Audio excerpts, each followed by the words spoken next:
ચલો તો હવે આજે આપણે એક ન્યૂ ચેપ્ટર સ્ટાર્ટ કરવાનું છે. જે લાસ્ટ લેક્ચરમાં આપણે 8086નો બ્લોક ડાયાગ્રામ કમ્પ્લીટ કર્યો. હવે આજે આપણે યુનિટ નંબર 4 સ્ટાર્ટ કરીએ છીએ, that is call memory architecture. Okay, એટલે મેમરી કેટલા ટાઈપની હોય અને કઈ રીતે તમે અલગ ડિસ્ટિંગ્યુટ કરી શકો છો એ આપણે અહીંયા જોવાનું છે. ડન. તો હવે આપણે અહીંયા આગળ સમજવા માટે પહેલાં તો મેમરીનું કામ શું.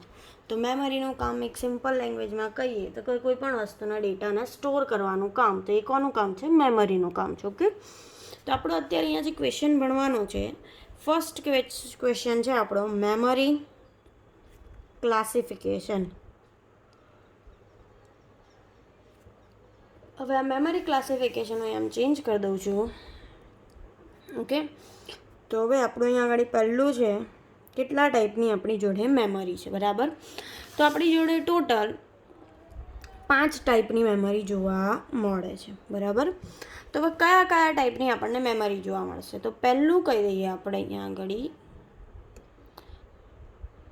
તો અહીંયા ફર્સ્ટ મેમરી છે બેઝડ ઓન મટીરિયલ, એટલે કે મટીરિયલના આધારે કઈ કઈ ટાઈપની આપણને મેમરી તમે જોઈ શકો છો. બરાબર, તો મટીરિયલમાં પણ 2 પાર્ટ છે. એક મેગ્નેટિક મટીરિયલ, બરાબર, એક એટલે કે આપણો મેગ્નેટિક મટીરિયલનો યુઝ કરી શકાય છે આપણે, અને જે બીજું મેમરી છે એટલે કે બીજો ટાઈપ છે એની અંદર આપણે યુઝ કરીએ છીએ સેમી કન્ડક્ટર.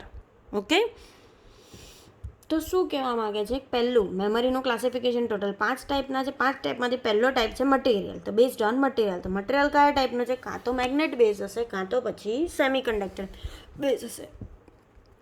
હવે મેગ્નેટમાં કયા કયા ટાઈપના ફંક્શન તમે કરી શકો છો? કે કોઈ પણ જ્યારે મેમરી છે ક્લાસિફિકેશન, અને મેમરીમાં મેગ્નેટનો યુઝ થતો હોય, જેમ કે અહીંયા આગળ આપણે એમ કહીએ કે નામ જ બોલ્યો છે મેગ્નેટિક ટેપ, તો એ કઈ કહેવામાં આવે? મેગ્નેટિક મેમરી કહેવામાં આવે. બરાબર, પછી એ જ વસ્તુ આપણે બીજું એમ કહીએ તો મેગ્નેટિક મેમરી કહી શકાય. બરાબર, બીજું મેગ્નેટિક ડ્રમ કહેવામાં આવે છે. મેગ્નેટિક ડ્રમ એટલે કે જે તમારું બુફર, તમે જે સાઉન્ડ સાંભળવા માટે સ્પીકર યુઝ કરો છો, તેમાં 3D સાઉન્ડ જનરેટ થાય છે, કે તમે એને ટચ કરશો એટલે તમને ફીલ થશે કે સાઉન્ડ ક્રિએટ થઈ રહ્યો છે, તો એ મેગ્નેટિક ડ્રમ કહી શકાય. પછી ફ્લોપી છે, બરાબર, એ વન ટાઈપ ઓફ મેમરીની ડિસ્ક જ છે. બરાબર, હવે પછી એમ કહી શકીએ તો ડિસ્ક કહી શકાય. તો બધા ટાઈપ કોના કહી શકાય? મેગ્નેટિક મટીરિયલમાં મેમરીના ટાઈપ. હવે બીજી છે તેને કહી દઈશું આપણે સેમી કન્ડક્ટર. બરાબર, તો હવે સેમી કન્ડક્ટર કયા ટાઈપમાં છે? તો એની અંદર 2 જ છે, રીડ ઓનલી મેમરી અને રેન્ડમ એક્સેસ મેમરી. ઓકે, જે બાય ડિફોલ્ટ મોસ્ટ ઓફલી તમારી જેટલી પણ મેમરી છે આપણને બધામાં વસ્તુ જોવા મળશે. ઓકે, તો રેન્ડમ એક્સેસ મેમરી અને રીડ ઓનલી મેમરી. ડન. હવે બીજી વસ્તુ કહીએ તો અહીંયા આગળ બેઝડ ઓન લોકેશન છે. બરાબર, તો હવે લોકેશનમાં કઈ કહેવાય છે? તો પહેલું આપણે એમ કહીએ કે બાય ડિફોલ્ટ કોમ્પ્યુટર તમે સ્ટાર્ટ કરો અને તમારે મિનિમમ જે પ્રોસેસરને રન કરવા માટે જેની જરૂર પડે એટલી મેમરી તો જોઈશે જ કોમ્પ્યુટરમાં, એના સિવાય રન થઈ શકશે નહીં. તો હવે આ લોકેશનના બેઝ ઉપર પણ આપણા જોડે 3 ટાઈપની મેમરી છે. તો પહેલી છે રજિસ્ટર. હવે આપણે ઓલરેડી આગળ ભણ્યા છે, રજિસ્ટર તો કેવા હોય? ટેમ્પરરી યુઝ માટે, એ જે પરમનન્ટ હોય નહીં.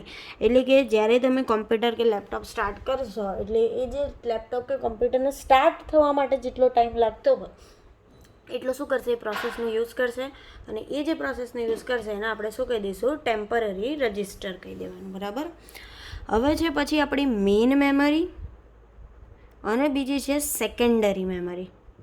બરાબર, તો મેઇન મેમરી અને સેકન્ડરી મેમરીનું કામ શું છે? તો મેઇન મેમરીનું મોસ્ટલી કામ છે એક્ઝિક્યુશન કરવાનું, એટલે કે આપણા પ્રોસેસમાં જે પણ ફંક્શન થઈ રહ્યું છે એ ફંક્શનને તમે રન કરાવડાવો. જેમ કે તમે કોઈ પણ પ્રકારનો મેમરીમાં ડેટા સેવ કર્યો છે, તો હવે એ ડેટા સેવ કરેલા ડેટાને તમારે શું કરાવડાવવું પડશે? એક્ઝિક્યુશન કરાવવાનું છે, એટલે એક્ઝિક્યુશનમાં કહેવામાં આવે. બરાબર, ચલો હવે જે આપણી સેકન્ડરી, જેને કહેવામાં આવે આઉટર મેમરી કહેવામાં આવે. બરાબર, કેમ કે તમે બહારથી pen drive, hard disk, CD એ બધું લગાડો છો, તો એ બધું શું કહેવામાં આવે? Outer memory.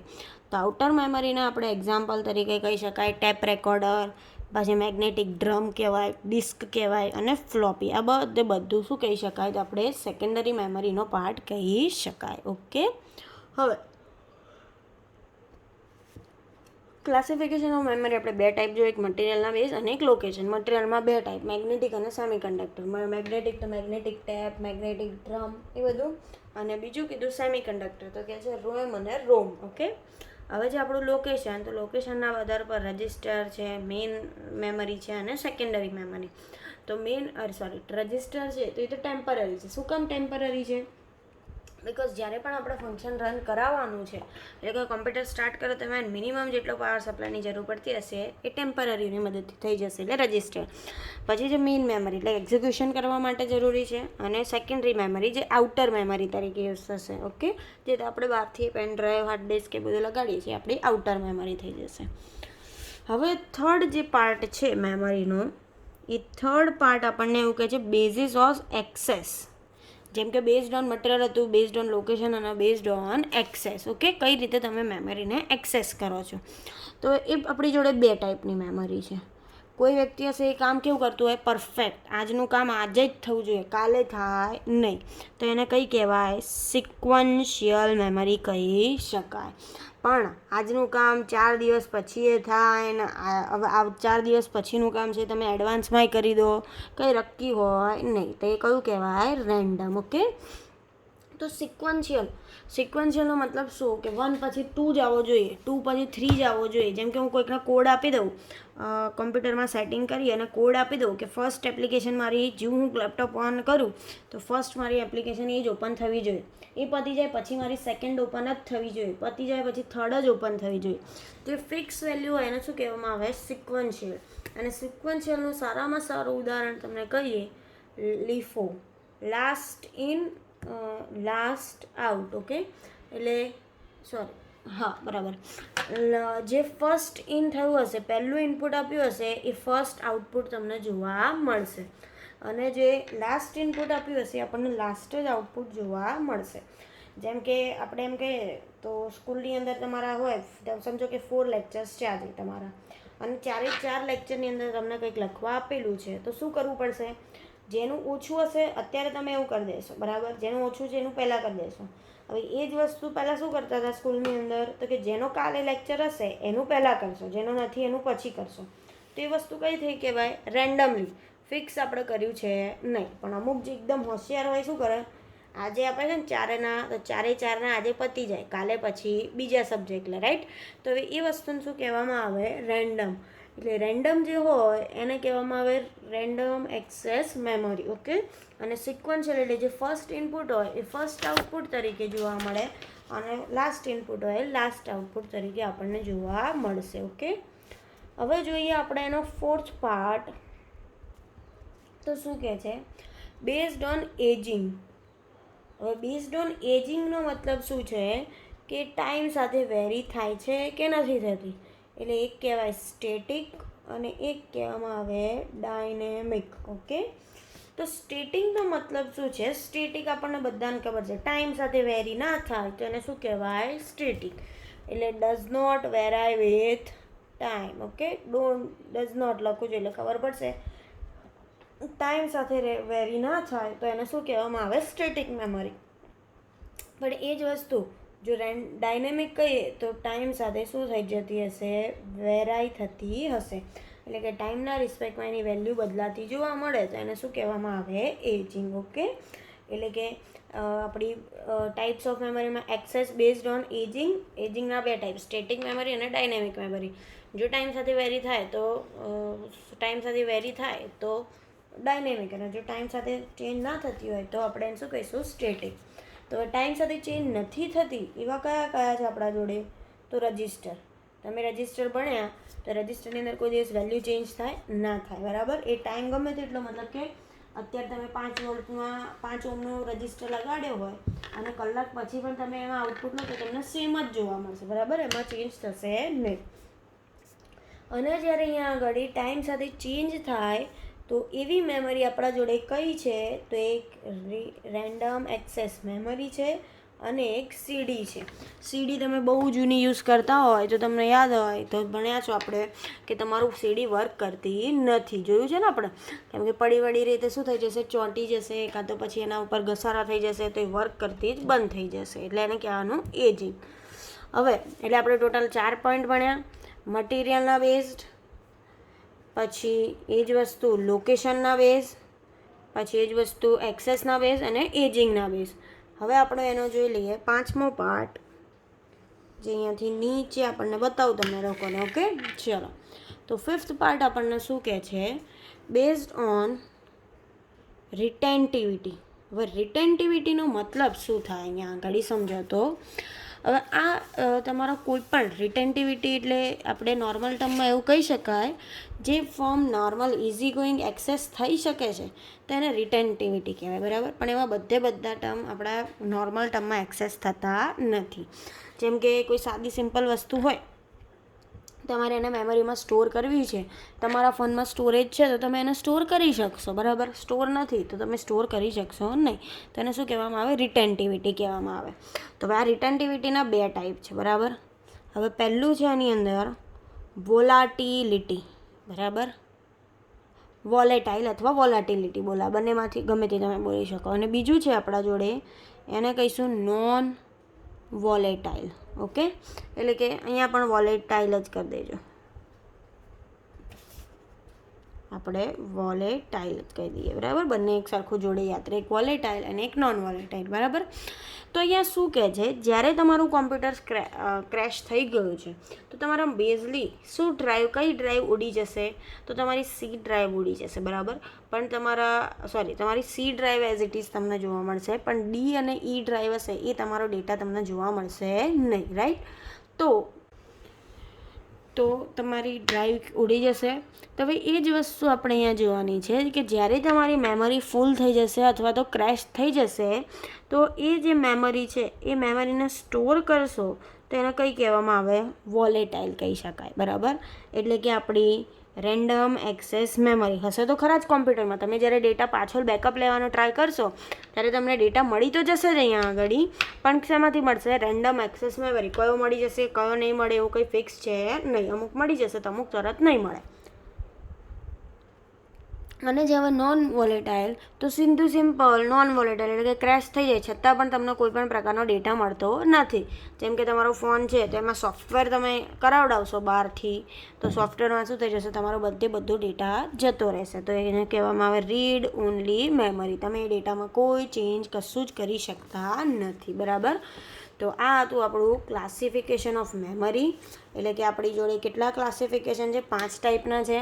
Material base, location base, access base, ageing base અને રિટેન્ટિવિટીની બેઝ. તો મટીરિયલના બેઝમાં 2 ટાઈપના, મેગ્નેટિક અને સેમિકન્ડક્ટર. મેગ્નેટિકમાં મેગ્નેટિક ટેપ, મેગ્નેટિક ડ્રમ એ બધા એના ટાઈપ આવી જશે. પછી છે સેમિકન્ડક્ટર, રેમ અને રોમ. પછી છે લોકેશનના બેઝ, રજિસ્ટર એટલે ટેમ્પરરી સ્ટોર કરશે, મેઇન મેમરીમાં એક્ઝિક્યુશન કરશે, સેકન્ડરી મેમરીમાં આઉટર મેમરીમાંથી જે આપણે લગાડીશું હાર્ડ ડ્રાઈવ, પેન ડ્રાઈવ એ બધું એ જોવા મળશે. એક્સેસના બેઝ તો સિક્વન્શિયલ અને રેન્ડમ. સિક્વન્શિયલમાં first in first out, last in last out, okay. અને રેન્ડમમાં રેન્ડમ એક્સેસ મેમરી. જ્યારે એજિંગ છે તો એમાં 2 ટાઈપની, ટાઈમ સાથે વેરાય થાય તો આપણે એને શું કહી દઈશું, ડાયનેમિક. અને ટાઈમ સાથે વેરાય ના થાય તો સ્ટેટિક. સ્ટેટિક ના વેરાય થાય એટલે રજિસ્ટર, અને વેરાય થાય તો રેમ અથવા તો સીડી, ઓકે. અને 5th પાર્ટ છે આપણું રિટેન્ટિવિટી એટલે કે વોલાટિલિટી. જ્યારે કોમ્પ્યુટર ક્રેશ થઈ જશે તો આપણને જો મેમરી ડેટા પાછો મળી જતો હોય તો એને શું કહીશું, વોલેટાઇલ. અને જો નથી મળતો તો નોન વોલેટાઇલ, ઓકે. મળી જાય તો રેન્ડમ એક્સેસ મેમરી, અને નથી મળતો તો રીડ ઓનલી મેમરી, ઓકે. હવે આપણે આની અંદર એક નાનો ટોપિક સમજી લઈએ, જેને કહીશું આપણે મેમરી ઓર્ગેનાઇઝેશન.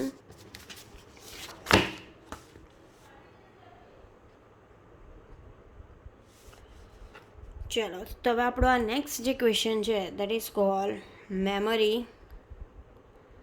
ઓર્ગેનાઇઝેશન. ઓકે, તો મેમરી ઓર્ગેનાઇઝેશનમાં તમને શું જોવા મળે છે? તો આપણે સિમ્પલ એક સમજવાનું છે કે કોને મેમરી ઓર્ગેનાઇઝેશન કહેવાય. જેમ કે આપણા કોમ્પ્યુટરની અંદર કોમ્પ્યુટરમાં શું હોવું જોઈએ? હાર્ડ ડિસ્ક હોવી જોઈએ, પછી USB કેબલ હોવો જોઈએ, મોનિટર હોવું જોઈએ, પછી તમારું માઉસ છે, કીબોર્ડ છે, આ વસ્તુ તમારા અંદર પ્રોસેસર હોય. આટલી વસ્તુ બેઝિકલી ટર્મ છે. તો એવી જ રીતે હવે આપણે સાદામાં સાદી મેમરી હોય તો મેમરીની અંદર કેટલી વસ્તુ હોવી જોઈએ? તો એ તમને અહીંયા આગળ આપણે સમજીએ ડાયાગ્રામ ઉપરથી. આ શું લખું છું અંદર, શું છે એ બધું હમણાં ડિસ્ક્રિપ્ટિવમાં સમજાવું છું. ઓકે, ચલો. આપણી જોડે 3 બસ છે તો ખબર જ છે. એક ડેટા બસ છે, એક એડ્રેસ બસ છે અને એક કંટ્રોલ બસ છે, બરાબર. તો આ આપણી ડેટા બસ થઈ ગઈ, આ આપણી શું થઈ ગઈ? એડ્રેસ બસ થઈ ગઈ. અને હવે એ જ વસ્તુ આપણે કંટ્રોલ બસ. તો કંટ્રોલમાં આપણે એક સાથે કંટ્રોલ બીજી પણ એક વસ્તુ કરાવડાવી દેવાની, જેને બોલવાનું રીડ ઓર રાઇટ કંટ્રોલ. ઓકે, રીડ અથવા તો રાઇટને કંટ્રોલ કરાવડાવો. હવે અહીંયા આગળ છે CE, ચીપ ઇનેબલ, અને ચીપ સિલેક્શન. હવે શું છે આ સમજો. આ તમારી મેમરી છે, નંબર ઓફ લાઇન્સની મેમરી છે કે જેની અંદર હજી આપણને ખબર નથી કે કેટલી આપણે લાઇન એઝ અ ઇનપુટ તરીકે આપી રહ્યા છીએ, રાઈટ. તો હવે આ આપણી નંબર ઓફ ટર્મ્સ છે, એની અંદર ડેટા બસ આવી ગઈ, એડ્રેસ બસ આવી ગઈ, કંટ્રોલ આવી ગઈ. અને કંટ્રોલમાં આપણે 2 વસ્તુ લાવી દીધી, રીડ અને રાઇટ. એટલે કે લખશો એને પણ કંટ્રોલ કરી શકશે અને એમાં કોઈ પણ ડેટાને ચેન્જ કરવો હશે તો રાઇટ પણ કરી શકાશે, રાઈટ. હવે આ છે ચીપ ઇનેબલ. ચીપ ઇનેબલ એટલે કે હું એમ કહું આપણી મેમરી લોકેશનમાં 0થી લઈને 7 સુધી છે. 0, 1, 2, 3, 4, 5, 6 અને 7 આટલા ટર્મ છે. પણ હું એમ કહું છું કે મારે આમાંથી 5 નંબરને જ એક્સેસ કરાવડાવો છે. તો ચીપ સિલેક્ટ કોને કરશે? 5 નંબરને કરશે, બરાબર. પણ હવે આ તો મેં એક જ રજિસ્ટર બેંક કીધી. આવી મારા જોડે 4 રજિસ્ટર બેંક 4 0થી એટલે હું આને R0 કહી દઉં, R1, R2 અને R3. 4 રજિસ્ટર બેંક દેખાય અહીંયા. તો શું કર્યું? હવે 4 રજિસ્ટર બેંકમાં મારે અહીંયા ચીપ ઇનેબલ, તો હું કોને ઇનેબલ કરી દઈશ? R0ને. સિલેક્ટ કોને કરી છે? 5 નંબરની બીટને સિલેક્ટ કરી છે. ઓકે, એટલે કે કયા ડેટાને ક્યાં સ્ટોર કરાવડાવો છે. જેમ કે તમે કોઈ વસ્તુ કોમ્પ્યુટરમાં બનાવશો તો અમુક ડેટાને ક્યાં સ્ટોર કરશો? તમારા ડેસ્કટોપ ઉપર કરશો, અમુકને C ડ્રાઈવમાં કરશો, અમુકને D ડ્રાઈવમાં કરશો. એટલે અલગ અલગ ફંક્શન કરશું તે આપણે શું કહી દઈશું? એને મેમરી ઓર્ગેનાઇઝેશન. હવે મેમરી ઓર્ગેનાઇઝેશનમાં હવે એમ શું કહેવામાં આવે છે? તો કે number of memory location in memory chip, બરાબર. મેમરી ચીપની અંદર નંબર ઓફ લોકેશન હશે એને કેપિટલ M તરીકે ડિનોટેડ કરવામાં આવશે, બરાબર. હવે એ જ વસ્તુ એમ કહીએ તો શું કહેવામાં આવે? સાઇઝ ઓફ મેમરી ચીપ તેને n મલ્ટીપ્લાય બાય n બીટ્સની મદદથી ડિનોટેડ કરવામાં આવે. M ઇન્ટુ n એટલે અહીંયા આગળ કીધું છે તો કેટલી બીટ છે, કેટલી ચિપ્સ છે આપણી અહીંયા આગળ, તો M ઇન્ટુ n દ્વારા ડિનોટેડ કરી શકાય. ઓકે, અને એકદમ નાનામાં નાની ચીપ હશે, સ્મોલર ચીપ, તો એને શું કહેવામાં આવશે? M તરીકે ડિનોટેડ કરવામાં આવે, બરાબર. હવે M એટલે કેટલા? 64 હોઈ શકે, 256 હોય, 512 હોય, 1024 હોય, 2048 હોય. આવી રીતે કોન્સ્ટન્ટ આપણને ઇન્ક્રીઝ થતું જોવા મળશે. ઓકે, હવે આમાં આપણે એવું સમજવાનું છે KB, MB, ગીગા એટલે કે કિલોબાઇટ, મેગાબાઇટ અને ગીગાબાઇટ. આ કઈ વેલ્યુ આપણે સમજવાની છે, તો આને કઈ રીતે આપણે આઈડેન્ટિફાઈ કરીએ આપણે અહીંયા જોવાની છે. તો અહીંયા એવું સમજો, 1 KBને તમારે કેટલા બાઇટ થાય એમાં આપણે કન્વર્ટ કરવાનું છે. ઓકે, તો 1 KB is equal to 1024 byte. આ યાદ રાખવાનું. જે આ અત્યારે તમને સમજાવું છું આ આપણે યાદ રાખવાનું છે. આપણને 1 માર્કના ક્વેશ્ચનમાં પણ પૂછી શકે છે અને એઝ અ થિયરી તરીકે પણ પૂછી શકે છે. ઓકે, તો 1 KB is equal to 1024 bytes. હવે એ જ વસ્તુ એમ કહું 1 MB, તો 1 MB એટલે 1024 KB. ઓકે, કિલોબાઇટ હંમેશા કિલોબાઇટ નાના, એનાથી મોટા મેગાબાઇટ, મેગાબાઇટથી મોટા ગીગાબાઇટ. ઓકે, એટલે 1 KB બરાબર આટલા. તો 1 MB બરાબર કેટલા KB થાય? 1024 KB જ જોવા મળે. અને 1 GB કહો તો તો પણ તમને 1024 MB જોવા મળે. પણ હા, 1 GB હું તમને MBમાં કન્વર્ટ કર્યું. હવે 1 GB તમારે KBમાં કન્વર્ટ કરવા હોય તો આ વેલ્યુ કેવી થઈ જશે? ડબલ થઈ જતી જોવા મળશે. ઓકે, તો અત્યારે અહીંયા આગળ આપણે આટલું રાખીએ છીએ આપણા લેક્ચરમાં. એક મેમરી ક્લાસિફિકેશન અને બીજું મેમરી ઓર્ગેનાઇઝેશન. ઓકે, શું કરવાનું છે અહીંયા આગળ આપણા ટર્મની અંદર?